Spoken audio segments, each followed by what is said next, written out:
Gitu. Pak Surya Paloh itu seorang yang ketika beliau ambil keputusan itu dijalani proses itu tuntas, ya, dan beliau selalu menyampaikan apa adanya, tidak ada yang ditutup-tutupi.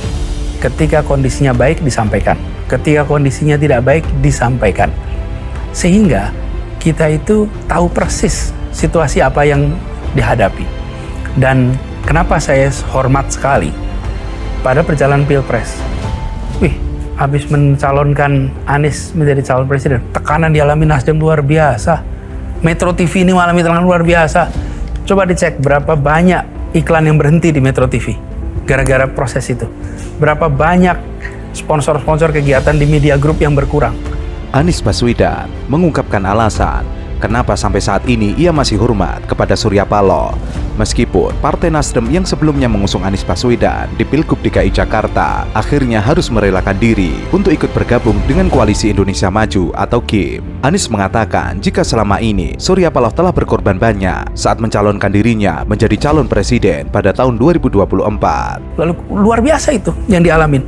Jadi itu yang saya maksud tadi. Kalau kepemimpinan nasional memberikan kemandirian pada partai, harusnya nggak ada itu semua. Okay? Itu yang terjadi, nah, ini tekanan-tekanan yang itu. menurut saya harus dikoreksi. Ketika kita memiliki tanggung jawab menjaga demokrasi, menjaga kehidupan politik yang sehat, begitu ada di dalam barisan melakukan tindakan-tindakan yang tidak demokratis, yang tidak melindungi kehidupan berpolitik, tegur. Dengan ditegur, maka sistem kita akan terawat. Tapi kalau tidak ditegur, berarti itu boleh. Dan kalau boleh, apa yang terjadi? Tekanan luar biasa. Bayangkan yang dialami oleh Nasdem luar biasa. Karena itu saya hormat dan saya sampaikan terima kasih yang luar biasa. Karena berada di dalam konsistensi sebuah perjuangan, walaupun ancaman dan tantangannya luar biasa yang dialami beliau. Anies mengatakan imbas dari pencalonannya tersebut, perusahaan yang dimiliki oleh Surya Paloh iklannya langsung anjlok. Hal itulah yang menjadi salah satu alasan kenapa Anies sampai saat ini masih menghormati Surya Paloh. Karena Surya Paloh adalah sosok yang terus terang, tidak membikin-bikin alasan. Semua keputusan disampaikan apa adanya dan dilalui secara keseluruhan. Kalau PKS, kalau saya lihat sih bukan karena ada tekanan, tapi menjadikan Anies leverage. Maksudnya? Sebagai daya tawar. Anies jadi barang dagangan. Jadi barang dagangan. Maksudnya gitu guys? Ya ujungnya kan begitu kan? Karena kan kepentingannya apa gitu. Dia kan bisa terus kan. Pada akhirnya kan tetap mereka ada di sana. Jadi ketika dia mau berpindah, jadi itu kan apa sih? Dia kan nggak dalam tekanan, kan katanya 10 tahun. Iya. Tapi kalau tidak menggunakan Anies, maka tidak mendapatkan. Partai Keadilan Sejahtera tengah menyiapkan strategi untuk merebut pemilih Anies Baswedan agar beralih kepada Ridwan Kamil di pemilihan Gubernur DKI Jakarta 2024. Pasalnya, Anies dinilai memiliki basis pemilih yang cukup besar di DKI Jakarta. PKS telah memiliki pengalaman untuk menggalang suara di Pilgub DKI Jakarta. Pada tahun 2007, PKS mengusung calon tanpa berkoalisi dengan partai lain dan dapat meraih suara yang signifikan meski harus kalah. Sementara itu, pada 2017, PKS yang mengusung Anies Baswedan bisa menang meski secara elektabilitas kalah. PKS akan mencoba membuat pertemuan antara RK dan Anies Baswedan. Apalagi Anies juga merupakan mantan Gubernur DKI Jakarta, sehingga memiliki pengalaman yang dapat dibagikan untuk RK yang merupakan bakal calon Gubernur DKI Jakarta. Sementara relawan Anies Baswedan Kees Khalifah mengatakan, setelah mengutarakan narasi tendensius kepada Anies sebagai cara untuk exit, menjadikan Anies hanya sebagai alat bergen, kini PKS meminta pendukungnya memberi dukungan. Kalian ikut setuju revisi Undang-Undang Pilkada, kalian dukung Bobi, lalu mengarang-arang narasi negatif. Setelah penjagalan berhasil, lalu berharap agar pemilih Anies Baswedan nyoblos RK dan Suwono di Pilgub DKI Jakarta.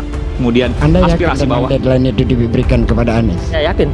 Yakin? Pimpinan Semuanya PKS yang yakin? menyampaikan.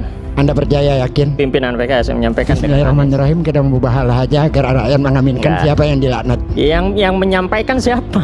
Ini simpel ya. Yang menyampaikan siapa? Kan saya tanya, Anda yakin? Yang menyampaikan Anda yakin? siapa? Ya saya yakin. Ya sudah.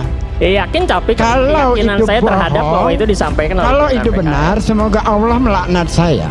Aktivis sosial dan juga relawan Anies, Ghis Khalifa, menantang Mubahala, juru bicara PKS. Namun, juru bicara PKS tidak mau menanggapi mubahalah yang dilakukan oleh Ghis Khalifa. Hal itu menanggapi terkait pernyataan dari juru bicara PKS bahwa PKS memberikan tenggat waktu kepada Anies Baswedan untuk mencari pasangan agar bisa memenuhi ambang batas pencalonan yaitu 22%.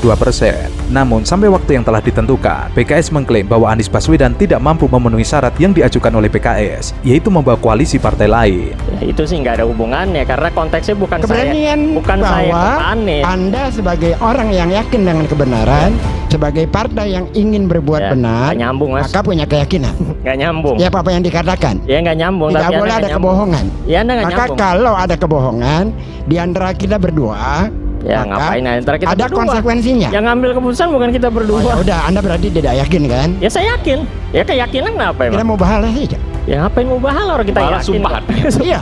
Dan Agar kita bukan orang kan yang begini, terlibat. kan begini. Bisa Ngapain dijelaskan Anda dulu mungkin menyeret-nyeret ke pemirsa. sesuatu yang Iya, tidak teman-teman, terlibat? begini ya. Mendengar pernyataan dari juru bicara PKS, Ghis Khalifa langsung mengajaknya mubahalah karena Ghis menganggap bahwa partai yang sedang dihadapinya tersebut adalah partai dakwah, artinya partai tersebut menjunjung tinggi moralitas. Namun juru bicara PKS tersebut terlihat kaget dan tidak mau menanggapi tantangan mubahalah dari Ghis Khalifa. Bahala banyak yang mungkin Kita tidak paham. terbiasa berdiskusi tanpa ada konsekuensi. Masing-masing orang ingin terlihat benar. Kalau saya tidak, saya praktis saja. Saya ingin berlaku benar. Ya, kalau yang mau kebohongan itu mubahalah, tidak ke publik itu Iya. ada konsekuensi, ada risikonya. Karena yang saya hadapi ini adalah partai dakwah, maka saat kita bicara tentunya menuju kepada kebenaran.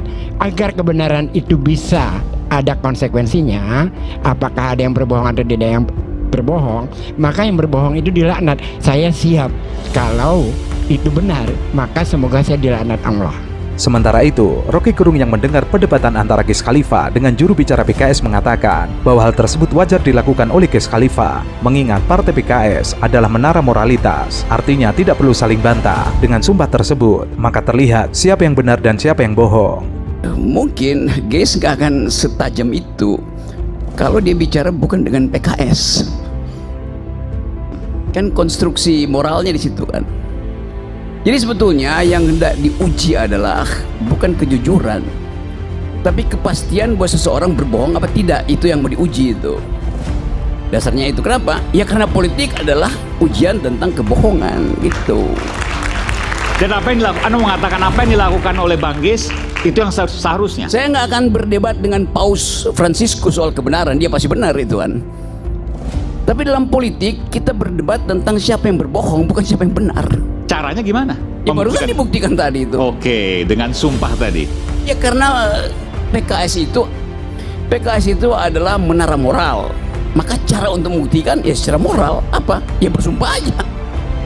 Kan PKS bukan partai sekuler yang bisa berbohong secara politis.